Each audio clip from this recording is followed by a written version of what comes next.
Assalamualaikum warahmatullahi wabarakatuh. Bismillahirrahmanirrahim. Qala al-muallifu rahimahullahu ta'ala wa nafa'ana bi ulumihi fid dharaini amin ya Allah ya rabbal alamin. Paslun ari ieu eta hiji pasal fi mahiyatil ilmi eta tetep dina mertelakeun hakikatna ilmu wal fikhi sareng ilmu fikih wa fadlihi sareng kaunggulan ilmu.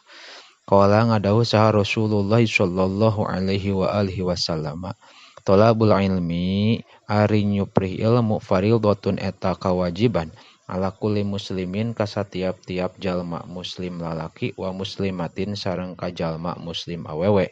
I'lam kudu nganyahokeun anjeun bi annahu kana sayaktosna kalakuan sareng tingkah layub taradu eta henteu diperdukeun ala kulli muslimin ka satiap jalma muslim lalaki wa muslimatin sareng ka satiap jalma muslim awewe.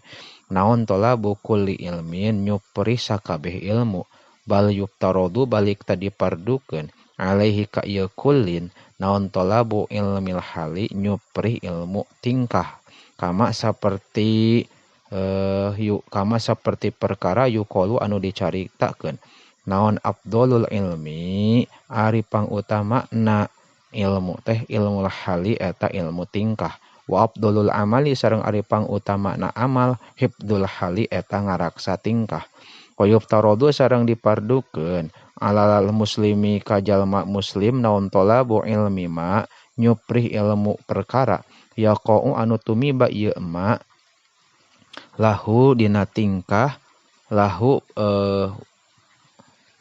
yaqau anu tumiba ieu ma lahu ka muslim pihalihi dina tingkahna muslim pi ai halin tegasna pi ai halin dina bae tingkah kana bukti itu muslim fa innahu karena sayaktosna kalakuan sareng tingkah la buddha eta misti lahu kasih muslim minas sholati nyatana tina salat payuftaradu mangka dipardukeun alaihi kasih muslim naon ilmu ma ilmu na perkara yaqau anu tumiba ieu ma lahu ka muslim fi sholatihi dina salatna muslim biqadri ma kalawan ukuran perkara yuadi anu ngadatangkeun ieu ma bihi ka muslim yuadi anu ngadatangkeun ieu muslim bihi ku itu ma pardo sholati kana pardona salat wa yajibu sareng wajib alaihi ka muslim naon ilmu ma ilmu na perkara yaqau anu tumiba ieu ma lahu ka muslim biqadri ma ku ukuran perkara yuadi anu ngadatangkeun ieu muslim bihi kana ma al wajiba kana perkara anu wajib li annama karena sayaktosna perkara yutawassalu anu dipake wasilah naon bihi ieu ma ila iqamatil fardi kana ngadegkeun fardu yakunu mangka eta bukti ieu ma teh pardon eta fardu wama sareng perkara yutawassalu anu dipake wasilah bihi ku ieu ma ila iqamatil wajibi kana ngadegkeun anu wajib yakunu eta bukti ieu ma teh wajiban eta wajib wa kadzalika sareng nya kitu deui saperti wajib pisaumi dina puasa wa zakati sareng zakat ingkana lamun bukti lahu eta tetep pikeun ieu si muslim naon malun harta wal haji sareng haji in wajaba lamun wajib alaihi kasih muslim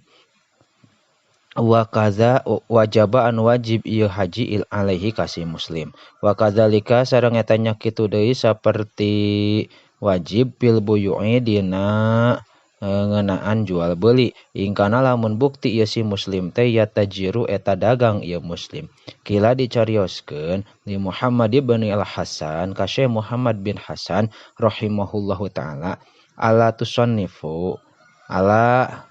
caritakeun ala tusanifu coba gerak ngarang anjeun kitaban kana hiji kitab fi zuhdi dina nerangkeun zuhud qala ngadawuh Syekh Muhammad sonaftu ngarang kuring kitaban kana hiji kitab fil buyu'i dina nerangkeun jual beuli yakni ngamaksud Syekh Muhammad az-zahidu ari anu zuhud man eta jalma yataharrazu anu ngaraksa ieu man anis syubhati tina pirang-pirang syubhat wal makruhati sareng pirang-pirang pamakruhan pitijarati dina dagangan wa kadzalika jeung nya saperti itu wajib yajibu wajib ngaraksa pisa iril muamalati dina sakakarina muamalah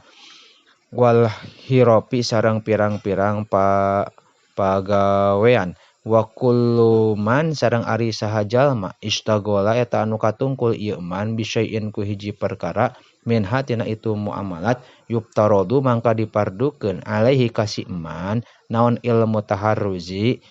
ilmu ngaraksa anil harami tina perkara anu haram bihi dina itu syai' wa kadzalika sareng eta nya kitu deui saperti dipardukeun yuptarodu dipardukeun alaihi ka man naon ilmu ahwalil qalbi ilmu pirang-pirang tingkah hate minatawakuli nyatana tawakal wal inabati sareng balik ka Gusti Allah wal khasyati sareng sieun ku Gusti Allah waridho sareng ridho kana hukum Allah fa innahu karana sayaktosna ilmul ahwalil qalbi waqi'un eta anu tumiba fi jami'il ahwali dina sakabeh pirang-pirang tingkah wasyurpul ilmi sareng ari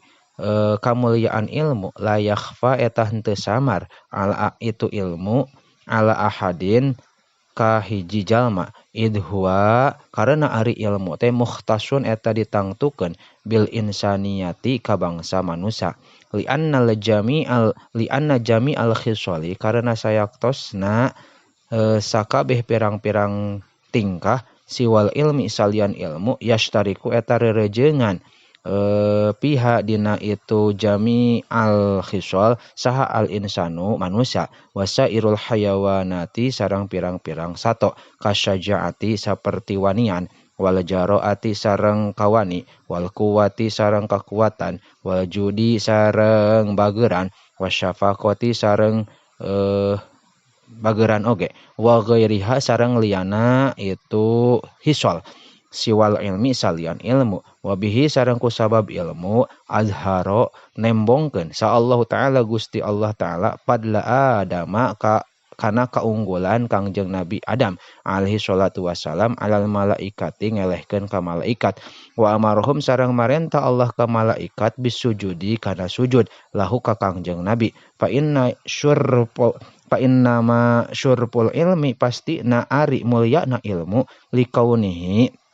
eta karena bukti ayana ilmu teh wasilatan eta jadi wasilah ila taqwa kana taqwa allazi anu yustahaku dihak bihi ku sabab taqwa naon al karamatu kamulyaan indallahi mungguh Allah wa sa'adatu sareng kabagjaan al abadiyatu anu abadi kama saperti perkara kila dicarioskeun li Muhammad ibnil Hasan bin Abdillahi ka Muhammad bin Hasan bin Abdillah naon syi'run hiji syi'iran ta'allam fa innal ilma zainun li ahlihi ta'allam kudu nyuprih ilmu anjeun fa innal ilma karena sayaktosna ilmu teh zainun eta kagendingan li ahlihi pikeun ahlina ilmu wa padlun sareng eta kaunggulan wa inwanun sareng jadi ciri likulil mahamidi pikeun sakabeh perkara anu dipuji wakun sareng kudu bukti anjeun mustafidan eta anu ngalap paidah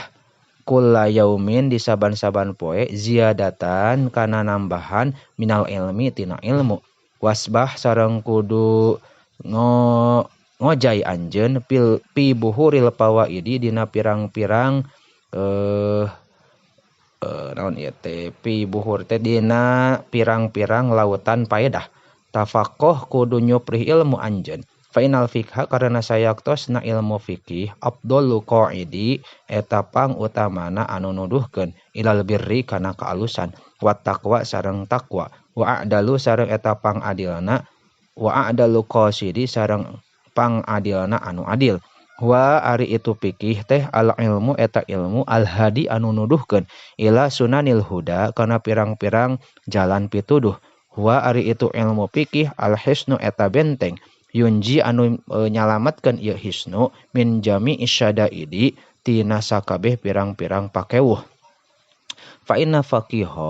faqihan karena sayaktosna jalma ahli fikih wahidan anu saurang mutawarrian anu ngaraksa tina pangharaman asyaddu eta leuwih banget ala syaitani ngelehkeun ka setan min alfi abidin tinimbang 1000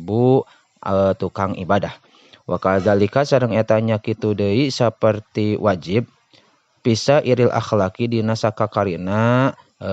akhlak nahwil judi saperti bageran wal bukhli sareng koret wal jubni sareng borangan wal jaroati sareng wanian wa takabburi sareng gumede wa tawadu'i sareng tawadu wal iffati sareng ngaraksa wal israfi sareng leulewihan wa taktiri sareng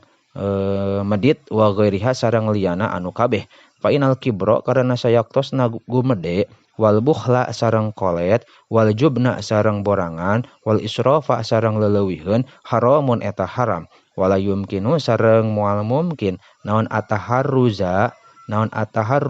ngaraksa anha tina itu sifat-sifat anu kabeh illa bi ilmiha kecuali nganyahokeun kana pirang-pirang sifat